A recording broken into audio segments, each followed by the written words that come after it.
প্রতি বছর কিন্তু আশুরা আসে। আশুরার এই চেতনা আমরা কয়জন মানুষ উপলব্ধি করার চেষ্টা করি। আমরা অনেকে হয়তো আশুরার রোজা রাখি, আলহামদুলিল্লাহ, খুবই ভালো, এটা গুরুত্বপূর্ণ একটি সুন্নাহ, আমরা সেই জায়গায় আসবো। কিন্তু তার আগে আশুরার চেতনাটা কি, আশুরা কি কথা বলে আমাদের সাথে, আশুরা আমাদের কি বার্তা দেয়, সেটা আমরা খুব কম মানুষই গ্রহণ করি। পৃথিবীর সবচেয়ে বেশি ক্ষমতাধর দেশকে গোটা পৃথিবী সমীহ করে, সারসার বলে। দুর্বল দেশকে পারলে সবাই আগ্রাসন। একজন মুসলমান এর বিপরীতে তিনি আদর্শিক ভিত্তি এটাকে মাথায় রেখে, এটাকে সামনে রেখে তিনি তার পথ চলা নির্ধারণ করবেন। প্রতি বছর মুহররমের 10 তারিখ বা আশুরা আমাদেরকে সেই বার্তাটা দিয়ে যায়। ফেরাউনের উত্থান দেখে, তার শক্তি সামর্থ্য দেখে, তার অহংকার দেখে, তার দম্ভ দেখে, তার ক্ষমতার দাপট দেখে তার অনুসরণ করেছে লাখো লাখো মানুষ।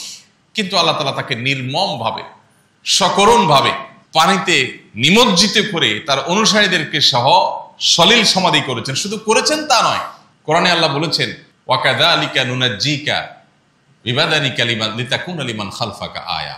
হে ফিরাউন, তোমার মতো এরকম পাপিষ্ঠকে, যে নিজেকে খোদা দাবি করে বসে আছো, তোমাকে ধ্বংস করার পর, তোমাকে নিমজ্জিত করে, লাঞ্ছিত করে সমুদ্রে শেষ করার পর তোমার এই দেহকে আমি নষ্ট হতে দেব না। তোমার দেহকে আমি টিকিয়ে রাখবো, যাতে করে পৃথিবীতে তোমার পরে যারা আসবে তোমাকে দেখে তারা শিক্ষা গ্রহণ করে। এখন পৃথিবীতে মানুষের লাশ ফ্রিজ আপ করার বহু সিস্টেম আবিষ্কৃত হয়েছে, বের হয়েছে। একটা মানুষ মারা যাওয়ার পর তার লাশ রেখে দেওয়ার মতো বহু উপায় এখন আছে। কিন্তু আজ থেকে প্রায় কয়েক হাজার বছর আগে, কয়েক হাজার, শত না, কয়েক হাজার বছর আগে পৃথিবীতে মানুষের লাশ বছরকে বছর তো দূরের কথা, মাসকে মাস রাখারও কোনো প্রযুক্তি মানুষের কাছে ছিল না। আল্লাহ রাব্বুল আলামিন অলৌকিকভাবে ফেরাউনের লাশকে টিকিয়ে রেখেছেন। এখনো সেটা মিশরের পিরামিড জাদুঘরে আছে। কোরআন বলেছে 1450 বছর আগে তোমার লাশ এটাকে রেখে দেয়া হবে, যাতে করে পরবর্তীতে যারা আসবে পৃথিবীতে তারা শিক্ষা গ্রহণ করে এবং তারা যেন তাদের জীবনের গতিপথ ঠিক করে নেয়, তাদের আদর্শ যেন স্থির করতে পারে যে তারা কি তথাকথিত বিজয়ী শক্তি দেখে, পেশি শক্তি দেখে, টাকার জোট দেখেই শুধুমাত্র মানুষ দল ভিড়বে, বিভিন্ন গ্রুপে বিভক্ত হবে, গ্রুপের অনুসরণ করবে, নাকি তারা আদর্শিক ভিত্তিতে অগ্রসর হবে। এই করণীয়টা যাতে মানুষ নির্ধারণ করতে পারে, সেজন্য তোমার এই দেহকে রেখে দেওয়া হলো। প্রিয় ভাইরা আমার, প্রতি বছর কিন্তু আশুরা আসে। কিন্তু আশুরার এই চেতনা আমরা কয়জন মানুষ উপলব্ধি করার চেষ্টা করি। আমরা অনেকে হয়তো আশুরার রোজা রাখি, আলহামদুলিল্লাহ, খুবই ভালো, এটা গুরুত্বপূর্ণ একটি সুন্নাহ, আমরা সেই জায়গায় আসবো। কিন্তু তার আগে আশুরার চেতনাটা কি, আশুরা কি কথা বলে আমাদের সাথে, আশুরা আমাদের কি বার্তা দেয়, সেটা আমরা খুব কম মানুষই গ্রহণ করি। এই জন্য কোরআনে কারীম যদি আপনি তেলাওয়াত করেন, আপনি অবাক হবেন। কোরআনের পাতায় পাতায় আল্লাহ তাআলা বলেছেন, কালিলাম মা তাযাক্কারুন আফালা তাআকিলুন। তোমরা কি একটু ভাবো না? তোমরা কি এই সমস্ত ঘটনা থেকে শিক্ষা গ্রহণ করো না? তোমাদের খুব অল্প সংখ্যক মানুষ আছে যারা উপদেশ গ্রহণ করে। প্রিয় ভাইরা আমার, অতএব শুধু আশুরার নফল সিয়াম বা সুন্নাহ রোজা রাখাই নয়, আশুরার যে চেতনা আছে, আশুরার যে শিক্ষা আছে, সেটা আমাদের জীবনে ধারণ করতে হবে, আমাদের সমাজে সেটার চর্চা করতে হবে। শুধুমাত্র শক্তি আর পাওয়ার দেখে অগ্রসর হওয়া নয়, আমাদের অগ্রসর হতে হবে কি দেখে? আদর্শ দেখে। একজন মানুষ, তিনি মাজলুম, তিনি জুলুমের শিকার, কিন্তু তিনি দুর্বল। তার পক্ষে গেলে আমার তেমন কোনো লাভ হবে না, কিন্তু আমি জানি তিনি মাজলুম, তাহলে আমাকে তার পক্ষ অবলম্বন করতে হবে। একজন মানুষ, তার অনেক কিছু আছে, তারা সবাই বাহবা করে দেয়, তার মাথায় সবাই তেল দেয়, তাকে সবাই সারসার বলে, তাকে সবাই দাওয়াত করে, আদর করে। যদি আদর্শিক ভিত্তি তার দুর্বল থাকে, তো আপনি তাকে ইগনোর করা হলো আশুরার শিক্ষা। আদর্শিক ভিত্তি যদি কারোর শক্তিশালী থাকে, তাহলে তাকে আপনি রেসপেক্ট করা হলো আশুরার শিক্ষা। আমাদের সমাজে এক সময় সৎ মানুষের কিছু মূল্য ছিল। একজন স্কুল শিক্ষক রিটায়ারমেন্টে চলে গেছেন, তাকে দেখলে সমাজের সব মানুষ শ্রদ্ধা করত, সম্মান করত।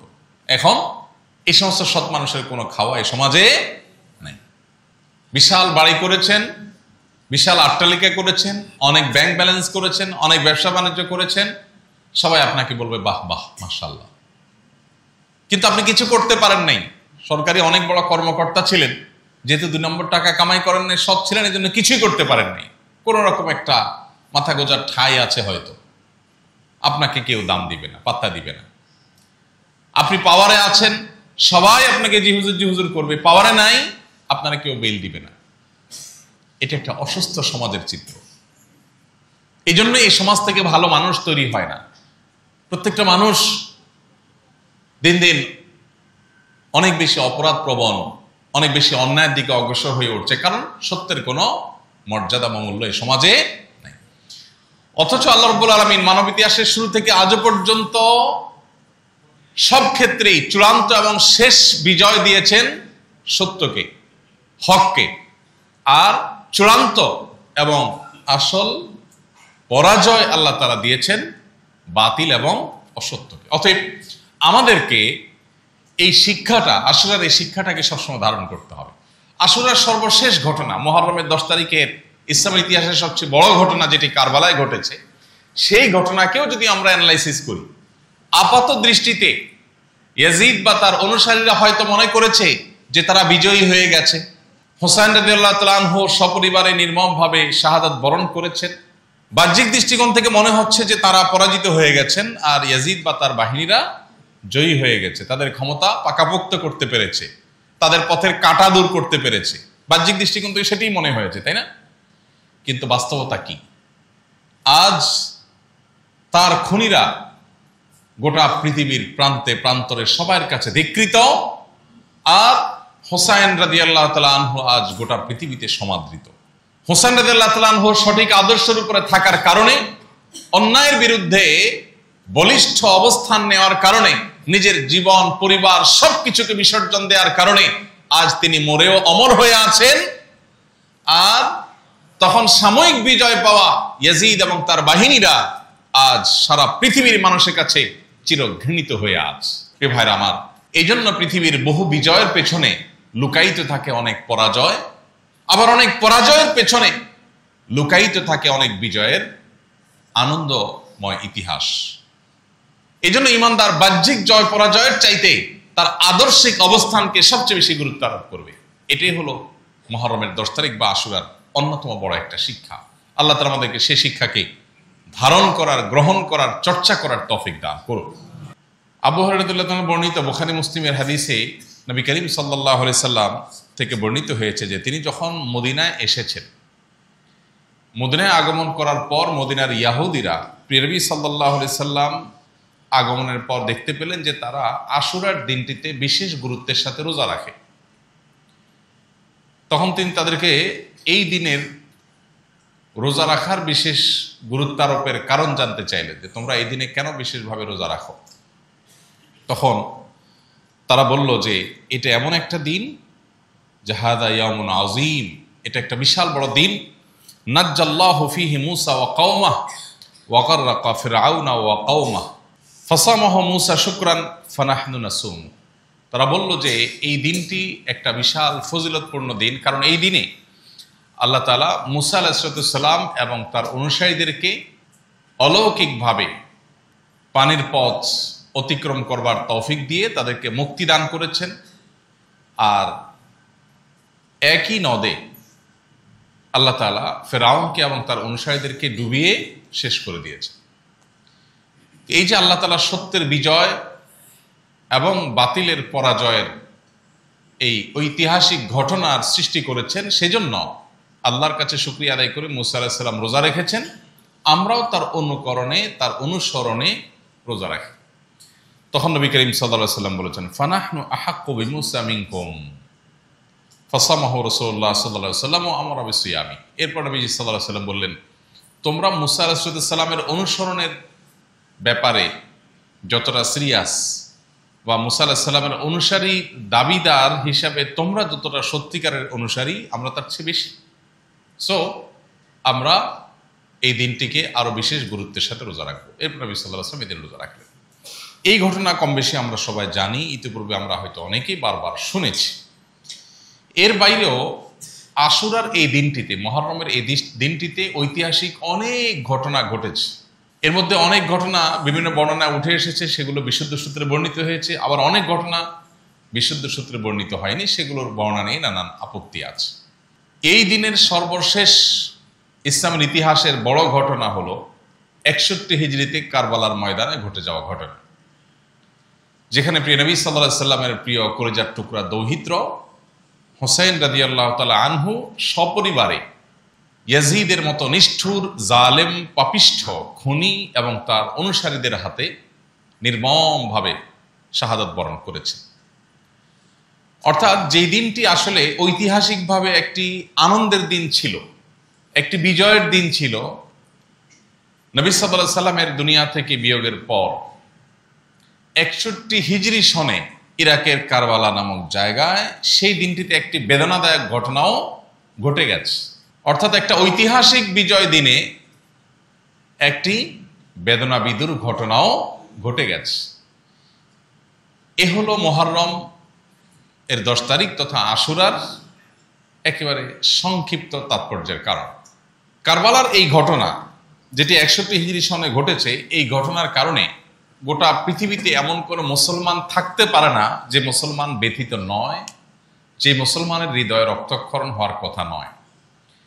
যে হাসান হোসেন রাদিয়াল্লাহু তাআলা আনহুমাকে নবী করিম সাল্লাল্লাহু আলাইহি সাল্লাম নিজের নাতি হিসেবে, জান্নাতি যুবকদের সর্দার হিসেবে, বহু কল্যাণের অগ্রদূত হিসেবে নবী করিম সাল্লাল্লাহু আলাইহি সাল্লাম যাদেরকে অনেক স্নেহ করতেন, মমতা দিতেন, আদর করতেন, যাদের বিভিন্ন মর্যাদার বর্ণনা রয়েছে, তাদেরকে যদি কোনো জালিম, কোনো ক্ষমতালোভী, কোনো পাপিষ্ঠ, কোনো ফ্যাসিস্ট যদি নির্মমভাবে সপরিবারে হত্যা করে, খুন করে, তাহলে সেই ঘটনায় মুসলমান হিসেবে আমরা সবাই ব্যথিত। আমাদের প্রিয় নবী সাল্লাল্লাহু আলাইহি সাল্লাম যদি বেঁচে থাকতেন আর তার জীবদ্দশা যদি তার নাতির সাথে এরকম আচরণ করা হতো, নিশ্চয়ই তিনি অনেক কষ্ট পেতেন। তো আমরা মুসলমান হিসেবে আমরাও সেই ঘটনায় ব্যথা পাবো, কষ্ট পাবো, সেটাই স্বাভাবিক। এর পাশাপাশি মুহররমের 10 তারিখ বা আশুরাকে কেন্দ্র করে আমাদের বেশ কিছু বিষয় জানার আছে, শেখার আছে, বোঝার আছে। সে জানা, শেখা এবং বোঝার যে বিষয়গুলো আছে তার মধ্যে থেকে সবচেয়ে বড় বিষয় হলো আল্লাহ রাব্বুল আলামিন সত্য এবং হককে বিজয়ী করেন, অসত্য এবং বাতিলকে পরাজিত করেন। এটা আল্লাহ তাআলার অমোঘ বিধান, এটা আল্লাহ তাআলার চিরাচরিত নিয়ম। মানব ইতিহাসের শুরু থেকে আজও পর্যন্ত কোনো বাতিলকে আল্লাহ তাআলা চূড়ান্ত সুখ পেতে দেননি। সাময়িক ছাড় দিয়েছেন, সাময়িক সুখ দিয়েছেন। কত ফ্যাসিস্ট, কত জালিম, কত অত্যাচারী আমরা দেখেছি। মহল্লায় ছোট জালিম, ছোট মাস্তান, ছোট চাঁদাবাজ, ছোট অত্যাচারী, কিংবা কোনো বড় স্টেট বা রাষ্ট্রের কোনো বড় ফ্যাসিস্ট বা ক্ষমতালোভী বা জালিম, কিংবা আন্তর্জাতিক পরিমণ্ডলের কোনো পরাশক্তি যারা বিভিন্ন উপায়ে পৃথিবীর দুর্বল মানুষদের উপর অত্যাচার, অবিচার, জুলুম, নিষ্পেষণ পরিচালনা করে, তাদের চাকচিক্য দেখে আমরা বিভ্রান্তিতে পড়ে যাই। প্রতি বছর মুহররমের 10 তারিখ আশুরা এসে আমাদের বিবেকে করাঘাত করে, জেগে উঠো, ঘুমিয়ে থেকো না, তোমার ভুল ভাঙো। তুমি যেটাকে চাকচিক্যময় বিজয় ভাবছ, তার পেছনে লুকায়িত আছে নির্মম পরাজয়ের ঘটনা। আজকের পৃথিবী, যে পৃথিবীকে আমরা সভ্য পৃথিবী মনে করি, দাবি করি, যে পৃথিবীকে আমরা অনেক মানবিক পৃথিবী মনে করি, এই পৃথিবীরও নির্মম কালো অধ্যায় আমাদের কম বেশি জানা থাকার কথা। পৃথিবীর সবচাইতে মূল্যবান, নানাবিধ সম্পদে ভরা মহাদেশ সবচেয়ে বেশি দরিদ্র পীড়িত। কেন? কারণ পৃথিবীর উন্নত অংশের মানুষেরা তাদেরকে নিষ্পেষণ করে খাচ্ছে, লুটে নিয়ে যাচ্ছে। এই পৃথিবীটাই আবার মানবতার, মানবাধিকারের, সভ্যতার, আধুনিকতার নানামুখী লেবাস পরে আমাদের সামনে আবির্ভূত হয়। আমরাও সেগুলোকে বাহ বাহ বলে ওয়েলকাম করি। মুহররমের 10 তারিখ আশুরা এসে আমাদেরকে জানায়, তোমরা যেটাকে বাহ্যিকভাবে বিজয়ী শক্তি মনে করছ, যদি আদর্শিকভাবে তারা ভুল পথে থাকে, বিশ্বাসগতভাবে তারা যদি ভ্রান্তির পথে থাকে, তো আজকের চাকচিক্যময় তথাকথিত বিজয়ের বেশে থাকা এই শক্তি ফেরাউনের শক্তির মতো এক সময় নির্মম পরাজয়ের গ্লানিতে ডুবে যাবে। মানুষ হিসেবে আমাদের প্রকৃতিগতভাবে আমাদের প্রবণতা হলো আমরা বিজয়ী ব্যক্তিকে ওয়েলকাম করতে পছন্দ করি এবং বিজয়ী ব্যক্তি, বিজয়ী শক্তি এগুলোর সাথে থাকতে আমরা স্বাচ্ছন্দ্য বোধ করি। তার আদর্শিক জায়গাটাকে আমরা খুব বেশি মূল্য দিতে জানি না। এটা সমাজের সর্বত্র কম বেশি এই রোগ, এই ব্যাধি ছড়িয়ে আছে। আমরা যদি একেবারে একটা ছোট মহল্লার মসজিদ থেকে শুরু করি, একটা মসজিদ করবার সময় বা মসজিদ পরিচালনা করবার সময় আমরা কয়জন মসজিদ এলাকাতে এরকম বা কয়জন মানুষ এরকম পাবো যারা বিভিন্ন মসজিদকে কেন্দ্র করে সমাজের ভালো মানুষগুলোকে খুঁজে আনে যে মসজিদ পরিচালনা করবে। একটা ছোট্ট এলাকাতে একজন প্রতিনিধি নির্বাচন হবে, আদর্শিকভাবে একজন সৎ নিষ্ঠাবান মানুষকে মূল্য দেওয়া হয় কয়টা সমাজে?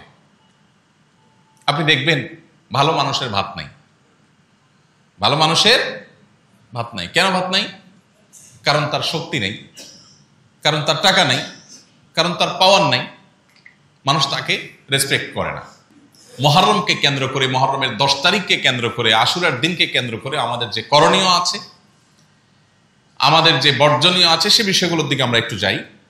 মুহররমের 10 তারিখ বা আশুরার এই দিনটিকে কেন্দ্র করে সবচেয়ে বড় এবং প্রধান করণীয় হলো আশুরার রোজা রাখা। এটা আমরা সবাই কম বেশি জানি আলহামদুলিল্লাহ। এমনিতেই রমজানের পরে নফল রোজা রাখার জন্য সবচেয়ে আদর্শ মাস হলো মুহররমের রোজা। নবী করিম সাল্লাল্লাহু আলাইহি ওয়াসাল্লাম বলেছেন, আফদালুস সিয়ামি বা'দা রমাদান শাহরুল্লাহিল মুহররম। রমজানের পর সবচেয়ে উত্তম রোজা হলো আল্লাহর মাস মুহররম মাসের রোজা। ওয়া আফদালুস সালাতি বা'দাল ফরিদাতি সালাতুল লাইল। আর 5 ওয়াক্ত ফরজ নামাজের পরে সবচেয়ে উত্তম নামাজ হলো ভোর রাতের তাহাজ্জুদের নামাজ। 5 ওয়াক্ত ফরজ নামাজের পরে যেরকম সবচেয়ে শ্রেষ্ঠ নামাজ তাহাজ্জুদ, এরকম রমজানের রোজার পরে সবচেয়ে শ্রেষ্ঠ রোজা হলো মুহররম মাসের রোজা। এই জন্য এই মাসে আমাদের বেশি বেশি এমনিতেই রোজা রাখতে হবে। নবী করিম সাল্লাল্লাহু আলাইহি সাল্লামকে জিজ্ঞাসা করা হয়েছিল, একজন সাহাবী জিজ্ঞাসা করেছেন তাকে যে, আল্লাহ রাসূল, রমজানের পরে যদি আমি কোনো মাসে রোজা রাখতে চাই, আপনি আমাকে কি সাজেস্ট করবেন? তখন নবীজি বলেছেন, ইন কুনতা সাইমান বা'দা শাহরি রমাদান ফাসুমিল মুহররম। তুমি যদি রমজানের পরে কোনো মাস রোজা রাখতে চাও তাহলে মুহররম মাসটাতে বেশি বেশি রোজা রাখবে। কেন? ফাইন্নাহু শাহরুল্লাহ, কারণ সেটা কার মাস? আল্লাহর মাস। এ মাস সম্পর্কে এই রোজা রাখার বিষয়টি বিভিন্ন হাদিসে বর্ণিত হয়েছে। অতএব এই মাসে আমরা নফল রোজা তো রাখবই, আর স্পেশালি এ মাসের আশুরার দিনকে কেন্দ্র করে আমাদেরকে রোজা রাখতে হবে। আশুরার দিনকে রোজা আমরা রাখবো যে, সেই রাখার ক্ষেত্রে নবী করিম সাল্লাল্লাহু আলাইহি ওয়াসাল্লামের সুন্নাহ হলো একটি নয় বরং 2টি রোজা রাখা। আশুরার রোজা কয়টি হবে? 2টি হবে। আশুরার মূল রোজা যেটা, সেটা তো মুহররমের 10 তারিখ আছেই, তার সাথে আরো একটা রোজা প্লাস করতে হবে, হয় 9 তারিখ আর না হয় 11 তারিখ। কেন? সেটাও আমাদের জানার মতো একটা বিষয়, গুরুত্বপূর্ণ বিষয়। আমরা এটা অনেকে শুনেছি নিশ্চয়। নবী করিম সাল্লাল্লাহু আলাইহি সাল্লাম যখন দেখেছেন মদিনায় ইহুদিরা আশুরা উপলক্ষে একটা রোজা রাখে, নবীজি সাল্লাল্লাহু আলাইহি সাল্লাম তখন সাহাবাদেরকে নির্দেশ করলেন যে, সোমু ইয়াওমান ক্বাবলাহ আও ইয়াওমান বা'দাহ। তোমরা তাদের যে আশুরার রোজা মুসা আলাইহিস সালামের অনুকরণে তারা রাখে, সেটা আমরাও রাখবো। আমরাও যদি মুসা আলাইহিস সালামকে শ্রদ্ধা করি, তার প্রতি ঈমান আনি নবী হিসেবে, রাসূল হিসেবে, কিন্তু পাশাপাশি আমরা মুসলিম হিসাবে তাদের থেকে আমাদের স্বাতন্ত্র্য বিশেষ বৈশিষ্ট্য যেন হয়, সেজন্য আমরা একটা রোজা প্লাস করব, হয় একদিন আগে আর না হলে একদিন পরে। তাহলে তারা রাখে একটা, আমরা রাখবো 2টা। নবী সাল্লাল্লাহু আলাইহি সাল্লামের পরিষ্কার নির্দেশনা রয়েছে, খালিফুল ইয়াহুদ, তোমরা ইহুদিদের ব্যতিক্রম করো। ইবাদত করার ক্ষেত্রেও তাদের সাথে যেন সাদৃশ্য না হয়, আমাদের যেন স্বাতন্ত্র্য থাকে, আমাদের যেন বিশেষত্ব থাকে, আমাদের ইবাদতে যেন ভিন্নতা থাকে, বৈচিত্র্য থাকে।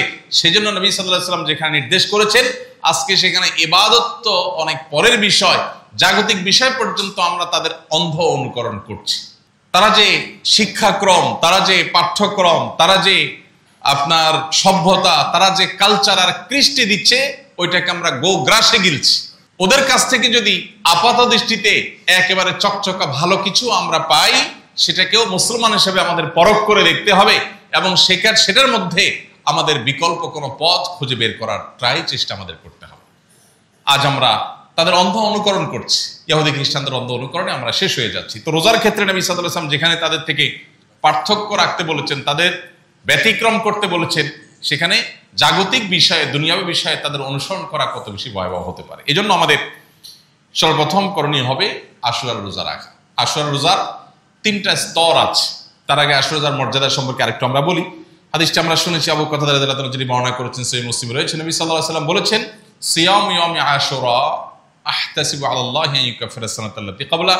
আশুরার রোজা এটা পূর্বের 1 বছরের গুনাহ মাফ করে দিবে। অর্থাৎ আশুরার রোজা রাখলে বিগত 1 বছরের ছোটখাটো সগীরা যে গুনাহগুলো আমাদের অনিচ্ছাকৃতভাবে অজান্তে নানাভাবে হয়ে গেছে, সেই ছোটখাটো গুনাহগুলো আল্লাহ তাআলা মাফ করে দিবেন এই একটি রোজার মাধ্যমে। এবং এই রোজা রাখার 3টা স্তর আছে। আশুরার রোজার কয়টা স্তর আছে? 3টা স্তর আছে। সবচেয়ে উত্তম, সবচেয়ে আপার ক্লাসের আশুরার রোজা হলো 9 এবং 10 জিলহজ রোজা রাখা। 9 এবং 10 জিলহজ, এটা হলো সবচেয়ে উত্তম। কেন? কারণ নবী করিম সাল্লাল্লাহু আলাইহি ওয়াসাল্লাম বলেছেন, যদি আমি আগামী বছর বেঁচে থাকি তাহলে আমি মুহররমের 9 এবং 10 এই 2 দিন রোজা রাখবো। এটা নবীজি সাল্লাল্লাহু আলাইহি ওয়াসাল্লাম বলেছেন। বর্ণনাকারী সাহাবী বলছেন, এই হাদিসটি বলার পর নবী সাল্লাল্লাহু আলাইহি ওয়াসাল্লাম পরবর্তী বছর মুহররম আসার আগেই দুনিয়া থেকে চলে গেছে, তিনি আর হায়াত পান নাই। তো এই যে নবী সাল্লাল্লাহু আলাইহি ওয়াসাল্লাম তার আকাঙ্ক্ষা ব্যক্ত করেছেন যে আমি সামনে বেঁচে থাকলে 9-10 রাখবো, এখান থেকে বোঝা যায় যে 9-10 এবং 10-11-র মধ্যে উত্তম হলো 9-10 রাখা, এটা সবচেয়ে ভালো। যদি কোনো কারণে 9-10 কারো রাখা সম্ভব না হয়, তাহলে তিনি দ্বিতীয় পর্যায়ের আশুরা রোজা রাখবেন, সেটা হলো 10 এবং 11। আর যদি সেটাও সম্ভব না হয়, কারো শুধু একটা রাখতে পারে, তাহলে শুধু আশুরার দিনটি রাখবে কিনা এটা নিয়ে আমাদের মধ্যে মত পার্থক্য আছে। এটা 3 নম্বর স্তর। অনেক ওলামা ইকরাম বলেছেন যে একেবারে নাইমা হচ্ছে কেন ভালো, 2টা যদি কেউ রাখতে কোনোভাবে না পারে তাহলে শুধু আশুরা রাখবে। আবার অনেক ওলামা বলেছেন যে নবী সাল্লাল্লাহু আলাইহি ওয়াসাল্লাম যেহেতু ইহুদিদের সাথে এই ব্যাপারে রোজা রাখার ক্ষেত্রে তাদের চেয়ে ভিন্ন কিছু করতে বলেছেন, অতএব পারলে 2টা রাখবেন, না পারলে দরকার নেই, তাদের অনুকরণ যেন না হয়। তাহলে মোট 3টা স্তর আমরা পাইলাম। সেই হিসাবে এই বছর আমরা আশুরার রোজা রাখবো কবে? আজ যেহেতু মুহররমের 8 তারিখ, অতএব আজকে সূর্য ডুবার সঙ্গে সঙ্গেই মুহররমের 9 তারিখ শুরু হয়ে যাবে। মুহররমের 9 তারিখ শুরু হওয়া মানে হলো আগামীকালকে আমরা রোজা রাখবো, আর পরের দিন অর্থাৎ রবিবার আমরা রোজা রাখবো। তাহলে সেক্ষেত্রে আজকে সাহারি খেয়ে কালকে রোজা রাখতে হবে, এটা হলো 9 মুহররম। আর কালকে দিবাগত রাতে সাহারি খেয়ে তারপর দিন রোজা রাখতে হবে, সেটা হবে 10 মুহররম, অর্থাৎ রবিবার হবে আশুরার রোজা। সাহাবা ইকরাম এই রোজাগুলো এত গুরুত্বের সাথে রাখতেন যে নিজেরা তো রাখতেন, বাচ্চাদেরকে সাধারণত নফল রোজা রাখার জন্য নির্দেশ দিতেন না, কিন্তু আশুরা রোজা বাচ্চাদেরকে দিয়েও রাখাতেন, বাচ্চাদেরকেও আশুরা রোজা রাখার জন্য উদ্বুদ্ধ করতেন। হাজার হাজার বছর ধরে চলে আসা, সেই মুসা আলাইহিস সালামের সময় থেকে চলে আসা গুরুত্বপূর্ণ একটি ইবাদত হলো এই আশুরার রোজা। প্রত্যেকেরই রোজা রাখার চেষ্টা করা উচিত। আল্লাহ আমাদের সবাইকে সেই তৌফিক দান করুন। তাহলে আশুরা উপলক্ষে প্রথম করণীয় রোজা রাখা, সেই সম্পর্কে আমরা জানলাম। দ্বিতীয় করণীয় হলো একটি হাদিস, যে হাদিসের সনদকে অনেক মুহাদ্দিসগণ যায়িফ বলেছেন। আল্লামা আলবানী, আল্লামা আহমদ শাকির রাহিমাহুল্লাহ সহ অনেক মুহাদ্দিসগণ যায়িফ বলেছেন। আবার ইমাম তিরমিজি রাহমাতুল্লাহ আলাইহি সেটাকে হাসান বা গ্রহণযোগ্য বলেছেন। সে হাদিসটি হলো যে এই দিনে পূর্বের বিভিন্ন জাতিকে আল্লাহ তাআলা ক্ষমা করেছেন, তাদের তওবা কবুল করেছেন, এবং পরবর্তীতে যারা আসবে তাদের তওবা কবুল হবে। এই হাদিসের ভিত্তিতে এই দিন উপলক্ষে আল্লাহর কাছে তওবা করা, ইস্তেগফার করা, ক্ষমা প্রার্থনা করা, আল্লাহর দিকে ফিরে আসা, এটা তাৎপর্য বা গুরুত্ব বুঝে আসে। আশুরাকে কেন্দ্র করে অনেক বর্জনীয় বিষয় আছে, অনেক বিদআত আমাদের সমাজে প্রচলিত আছে। আপনারা বিশেষ করে সোশ্যাল মিডিয়া খুললেই দেখবেন, এমনকি মূলধারা মিডিয়াগুলোতেও চোখ বুলালেই আপনারা দেখতে পাবেন যে আশুরাকে কেন্দ্র করে এমন অনেক কর্মকাণ্ড হয়ে থাকে যেগুলোর সাথে কোরআন বা সুন্নাহর কোনো সম্পর্ক নাই। আমরা যখন কোনো ফসলের ক্ষেত চাষ করি, ফসল চাষ করি কোনো ক্ষেতে, ফসলের ক্ষেতের দিকে তাকালে আমরা দেখি সেখানে ফসল শুধু হয় না, সাথে আগাছাও হয়। আমাদের কাজ হলো ফসলগুলোকে জিইয়ে রাখা আর আগাছাগুলোকে পরিষ্কার করে ফেলে দেওয়া। ঠিক একইভাবে যে কোনো ইবাদতকে ঘিরে কোরআন এবং সুন্নাহ থেকে একেবারে নির্দেশিত আমল যেমন আমাদের সামনে আছে, ঠিক একইভাবে অনেক বেদাতও আমাদের সামনে চলে আসে। এই বেদাতগুলোর ব্যাপারে আমাদের কি থাকতে হবে? সতর্ক এবং সাবধান থাকতে হবে। আশুরাকে কেন্দ্র করে প্রচলিত যে বেদাতগুলো আছে, এর মধ্যে সবচেয়ে বড় বেদাত হলো কারবালার ঘটনাকে কেন্দ্র করে, যেই ঘটনার জন্য আমরা প্রত্যেকটা মানুষ ব্যথিত, এটা আমাদের ঈমানের দাবি, কিন্তু সেটাকে কেন্দ্র করে এই শত শত বছর অতিক্রম হওয়ার পরও, হাজারো বছর অতিক্রম করার পরও এখনো পর্যন্ত সেটাকে কেন্দ্র করে নানান উপায়ে শোক পালন করা। নবী করিম সাল্লাল্লাহু আলাইহি ওয়াসাল্লাম পরিষ্কারভাবে বলেছেন 3 দিনের পর কোনো শোক পালন জায়েজ নয়। কয় দিনের পর? 3 দিনের পর। একজন বিধবা নারী, তিনি শুধুমাত্র 4 মাস 10 দিন পর্যন্ত শোক পালন করতে পারেন স্বামীর বিয়োগে। এছাড়া যত মানুষ দুনিয়া থেকে যাবে, যে কারোর মৃত্যুতে মানুষের শোক পালন হবে সর্বোচ্চ কতদিন? 3 দিন। 3 দিনে বেশি শোক পালন করা যায়। হ্যাঁ, কোনো মানুষের বিয়োগে আপনার মনের ব্যথা, সেটা তো 3 বছরও থাকতে পারে, 30 বছরও থাকতে পারে, সারা জীবনও থাকতে পারে, সেটা ভিন্ন বিষয়। ব্যথা থাকা এক জিনিস, ব্যথার কারণে তাকে স্মরণ করা সেটা এক জিনিস, আর শোক পালনের আনুষ্ঠানিকতা আরেক জিনিস। এই জন্য নবী করিম সাল্লাল্লাহু আলাইহি ওয়াসাল্লাম প্রিয় দৌহিত্রের এই নির্মম মৃত্যুকে কেন্দ্র করে যে শোক পালনের প্রথা আমাদের সমাজে প্রচলিত আছে, বিশেষ করে শিয়া সম্প্রদায়ের মধ্যে এটা নিয়ে যত বাড়াবাড়ি সীমালঙ্ঘন আছে, সেগুলো আমাদেরকে বর্জন করতে হবে, কারণ সেগুলো কোনোটাই নবী সাল্লাল্লাহু আলাইহি ওয়াসাল্লাম আমাদেরকে নির্দেশ করে যান নাই। আগাছা এবং ফসল দেখতে একরকমই মনে হয়, তাই না? ধান খেতে যে আগাছা হয়, সে আগাছাগুলো দেখতে ধান গাছের সাথেই মিশে যায়, একরকম দেখা যায় প্রায়, কিন্তু সেগুলোকে ফেলে দিতে হয়। ঠিক একইভাবে বেদাতগুলোকে আমাদের জীবন থেকে আমাদের ছুঁড়ে ফেলে দিতে হবে, সুন্নাহকে আমাদের আঁকড়ে ধরতে হবে। নবীজি আশুরার রোজা রাখতে বলেছেন, আমরা আশুরার রোজা রাখবো। নবীজি আমাদেরকে শোক পালন করতে বলেন নাই, তাজিয়া মিছিল বের করতে বলেন নাই, অতএব সেগুলো আমরা করব। এই দিনকে কেন্দ্র করে নানান আপনার কর্মকীর্তি আমাদের সমাজে হয়ে থাকে। লাল ডেক চড়ানো হয় মুহররমকে কেন্দ্র করে, আপনারা জানেন। অনেক এলাকার দেখা যাচ্ছে বিহারি প্রধান এলাকাগুলোতে একটু বেশি হয়, শিয়া প্রধান এলাকা থাকলে সেখানে একটু বেশি হয়। চাঁদা টান্দা তুলে তারা ধুমধামে খায়। যে আশুরার দিনে নবীজি সাল্লাল্লাহু আলাইহি ওয়াসাল্লাম রোজা রাখতে বলেছেন, ওই দিন তারা চাঁদা তুলে আরো বিরিয়ানি খায়।